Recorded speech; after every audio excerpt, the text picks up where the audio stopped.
Hi my YouTube family. तो आज हम इस वीडियो में अ, एन और द का यूज सीखेंगे। हमारे बच्चे कई बार बहुत कंफ्यूज हो जाते हैं कि कहाँ पर अ लगाना है, कहाँ पर एन और कहाँ पर the, but it's a important rule for grammar. तो चलो देखते हैं कि कहाँ पर क्या लगाना है। सबसे पहले अ और एन की बात करेंगे। जब भी हम किसी भी वर्ड के आगे या किसी भी सेंटेंस में अ और एन लगाने वाले हैं तो हमें उसके बाद वाला वर्ड देखना होता है। अगर अ के यानी हमें अ या एन यूज करना है और उसके बाद वाला वर्ड किसी भी कॉन्सोनेंट के साउंड से स्टार्ट होता है तो हम यूज करते हैं अ। वहीं पर अगर वो वर्ड किसी भी वाल के साउंड से स्टार्ट होने वाला होता है तब हम यूज करते हैं एन। जैसे एक वर्ड है एप्पल। अब एप्पल स्टार्ट होता है एह साउंड से और एह साउंड होता है एक वाल का, यानी हम यहाँ पर लगाएंगे एन।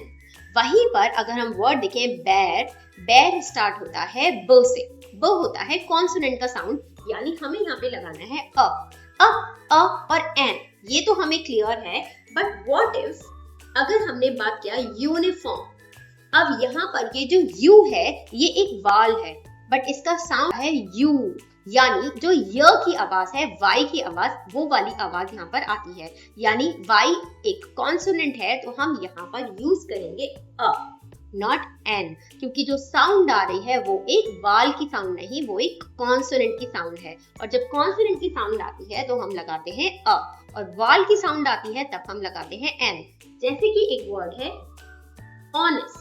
अब इस ऑनेस्ट वर्ड में एच लिखा है जो कि कॉन्सोनेंट है, बट ये एच साइलेंट होता है और ये वर्ड स्टार्ट होता है ऑ, और ऑ किसका साउंड है? ऑ साउंड होता है वाल का, यानी यहाँ पर हम यूज करेंगे एन।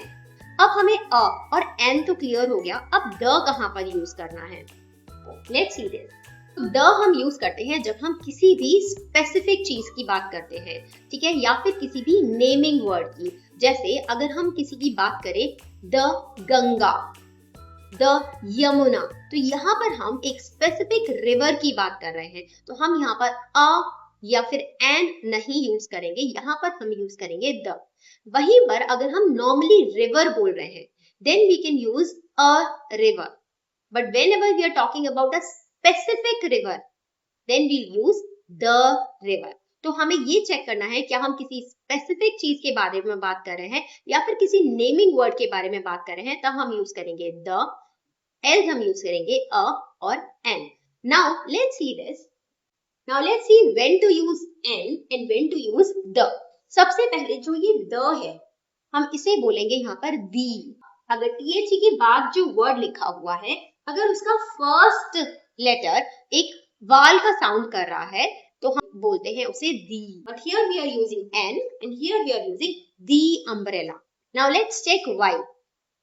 अगर हम किसी भी नॉर्मल स्पेसिफिक अम्ब्रेला की बात नहीं कर रहे हैं, किसी भी यूजुअल अम्ब्रेला की बात कर रहे हैं, जैसे कि हम रेन में अम्ब्रेला यूज करते हैं, we use an umbrella while it's raining, ठीक है, यहाँ पर हमने एन लगाया।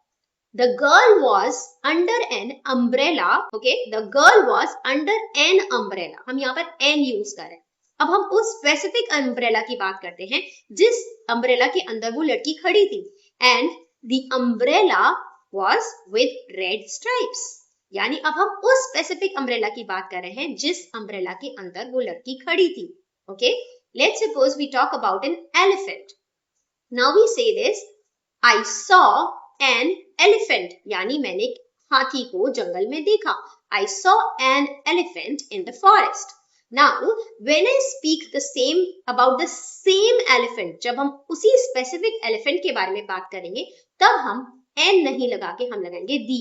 And the elephant was with its calf, यानी वो elephant अपने बच्चे के साथ था। Okay, so that's how we use n and the with the vowel sound। तो vowel sound के साथ हम n भी यूज करते हैं और हम the भी यूज करते हैं, और हम इसको the नहीं बोलते, the यू बोलते हैं जब कोई भी वर्ड vowel से स्टार्ट हो रहा है। Now if you want to have practice words for your child then please check description and don't forget to give like and subscribe to my channel for more such videos on phonics and grammar। Thank you।